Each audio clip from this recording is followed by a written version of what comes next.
Anne-Ségolène Abscheit, bonjour. Bonjour Julie. Vous êtes directrice d'Orientalis Conseil, un cabinet spécialisé dans l'orientation des jeunes. Et donc là, on va revenir sur une question du coup, pour le coup, vous êtes vraiment la personne qu'il nous faut pour répondre. Ah oui, nous on en croise beaucoup sur les salons Studirama, des jeunes qui sont en terminale déjà même et qui doivent s'inscrire dans le supérieur et qui ne savent pas ce qu'ils veulent faire plus tard. Donc, c'est une source d'angoisse pour eux parce qu'on va leur demander de s'inscrire. Qu'est-ce que tu fais l'année prochaine? Qu'est-ce que tu fais l'année prochaine? Je ne sais pas. Souvent, certains s'inscrivent et atterrissent n'importe où et sont en situation d'échec. Les parents, ont beaucoup de parents aussi maintenant qui sont là. Bon, il faut que tu trouves ce que tu veux faire. Donc, vous, comment procéder pour juste au moins y voir plus clair, trouver une piste? C'est vrai, Julie, que c'est un procédé très angoissant, en fait, l'orientation, et que les élèves sont confrontés à la première grande décision de leur vie et n'y sont pas préparés. Et c'est tout le problème. Ils n'y sont pas préparés parce que pour prendre une décision, il faut avoir acquis un maximum d'informations. Et souvent, comme c'est un processus un peu angoissant, ils le retardent, ils le repoussent au dernier moment. Et puis au final, ils essayent de choisir quelque chose d'à peu près généraliste. Alors les très bons en maths vont là en prépa, parce que comme ça ouvre le plus de portes. Ceux qui ne sont pas bons en maths, ils vont là en droit, parce que ça en ouvre d'autres. Mais finalement, ce n'est pas une bonne solution pour s'orienter. D'autres vont essayer de viser très loin en disant « moi, plus tard, je voudrais être DRH, donc je vais faire ça ». Alors la méthode est pourquoi pas intéressante. Le problème, c'est que comment se motiver pendant 25 ans à faire quelque chose peut-être qu'on ne va pas aimer pour peut-être aboutir à ce métier. Non, il faut être un peu plus pragmatique et voir finalement dans les 5-10 prochaines années qu'est-ce qu'on a envie de faire. Et la première vraie question à se poser, c'est d'abord se connaître soi-même. C'est très important. Alors, vous avez plusieurs aides pour ça. D'abord, vous pouvez faire un petit test d'orientation. Il y en a par exemple sur le Studirama. Tout à fait. Donc, en plus, c'est gratuit, c'est facile à faire. Ça peut vous donner quelques pistes. Mais attention, un test d'orientation n'est jamais une boule de cristal. Et souvent, c'est le problème que je rencontre. Les gens viennent me voir en me disant « je suis artiste en danse sociale, donc je vais pouvoir faire ça ». Non, c'est une base de négociation en fait. On va partir de là pour aller poser des questions, essayer de mieux se connaître. Posez des questions autour de vous, vos professeurs, vos parents, vos amis vous connaissent bien. Essayez de voir dans quelle situation vous vous sentez à l'aise, ce que vous aimez faire. Listez toutes vos activités, ce que vous aimez finalement réaliser, pas seulement à l'école. Évidemment, il faut regarder les matières que vous aimez, s'il y en a. Évidemment, s'il y a des préférences. Voilà, c'est des préférences, mais aussi tout ce que vous faites à l'extérieur. Par exemple, j'ai une élève qui en fait, avait totalement caché à ses parents le fait que le soir, elle programmait des sites internet pour des copains. Et évidemment que c'est un véritable plaisir pour elle, évidemment, qu'on est parti sur ce point-là pour commencer son travail d'orientation. Une autre chose qui est vitale, faites la liste de vos besoins et de vos envies. Et ce sont deux choses très différentes. Il faut bien comprendre la différence entre les deux. On peut avoir envie de voyager, par exemple. Dans ce cas-là, ça peut être juste un compromis si vous ne pouvez pas le faire. Donc ça peut être un véritable besoin. Alors je vous donne un autre exemple. Si par exemple vous avez besoin de dormir 10 heures par nuit et de façon assez régulière, ce n'est pas une bonne idée de vous orienter vers des métiers comme infirmière ou marin parce que vous allez vous retrouver avec un petit problème de sommeil puisque ce sont des métiers où on va vous demander d'être réveillé parfois la nuit. Je comprends bien, oui. Voilà. Mais du coup, c'est plus compliqué parce qu'on ne connaît pas bien les métiers au final. Donc comment on peut faire pour se dire « Ah non, ce métier-là, c'est pas pour moi. Celui-ci, ça me correspond mieux ».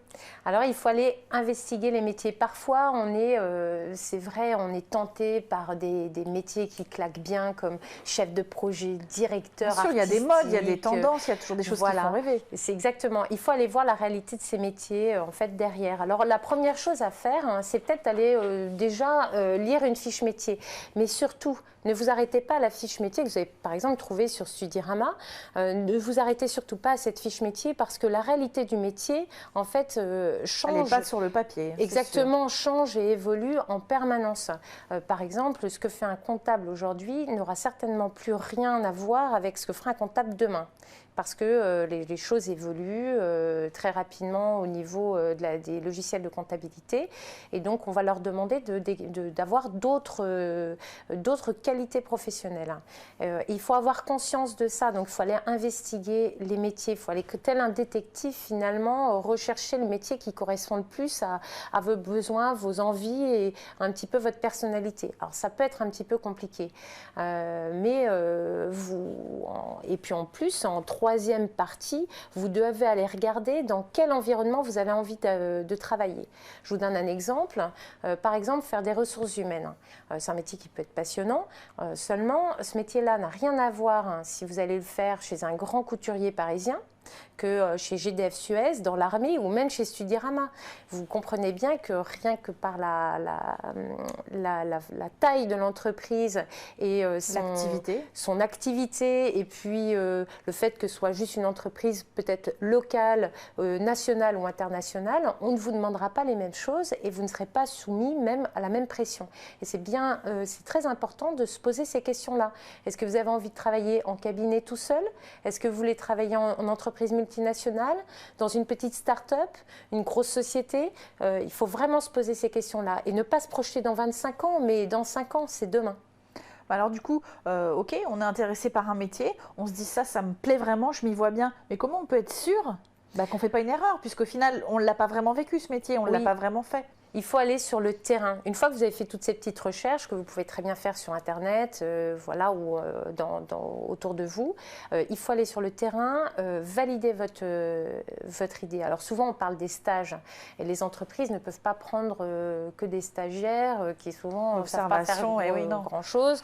Il faut se mettre à leur place, n'ont pas le temps. En revanche, un professionnel, trouver des professionnels, et il y en a beaucoup qui sont enthousiastes par rapport à leur métier, qui voudront bien vous donner 20-25 minutes de leur temps pour vous transmettre cette passion de leur métier. Alors, vous allez me dire, mais comment est-ce que je vais trouver tel professionnel dans telle profession? On n'a pas autour de moi, comment est-ce que je fais? Figurez-vous que vous ne vous en doutez pas, mais vous avez autour de vous tout un réseau qu'il faut savoir activer. Le matin, en allant acheter votre baguette de pain chez la boulangère, discutez avec elle, mine de rien, elle en connaît du monde. C'est sûr. Voilà. Les boulangères, les bouchers, ah oui. Voilà, et préparer, une fois que vous avez un petit peu repéré les professionnels à qui vous allez pouvoir poser des questions, préparez votre entretien en amont. Essayez de repérer 2-3 questions les plus larges possibles, comme par exemple, comment en êtes-vous arrivé là ? Qu'est-ce qui vous a conduit à devenir chef d'entreprise de telle entreprise ou designer, web designer? Oui, les jeunes n'osent pas trop poser ce genre de questions, alors que quand on le fait, on se rend compte que les gens sont ravis en fait de parler de leur métier, de comment ils sont arrivés là, etc. Donc, voilà, et ils adorent parler d'eux, et puis ils seront certainement très intéressés aussi par non seulement partager leur expérience, mais vous donner des petits trucs pour que vous arriviez finalement au même niveau qu'eux. Et c'est à ce moment-là, du coup, qu'on se préoccupe des études en se disant, d'accord, je vise ça, les chemins pour y arriver sont Exactement. Le problème de l'orientation en France, c'est qu'on répond d'abord à la question comment, c'est-à-dire quelle étude je vais faire avant de répondre à la question quoi, c'est-à-dire pourquoi faire. Et souvent, j'en vois arriver dans mon cabinet qui ont fait des études prestigieuses et qui me disent, en fait, c'est pas du tout ce que je voudrais faire. Je suis avocate internationale au Luxembourg, j'ai un métier enviable par beaucoup de gens, mais en fait, mon rêve, c'est de devenir orthophoniste.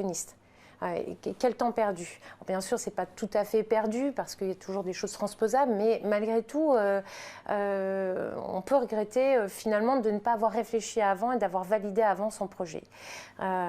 N'oubliez pas aussi une chose, c'est que si vous vivez avec enthousiasme ces premières années, toute cette génération qui arrive, génération Y et Z qui arrive sur le marché, elle aura d'autant plus de facilité à se reconvertir puisque c'est son souhait de changer de travail régulièrement, de poste, de fonction d'entreprise, d'être agile.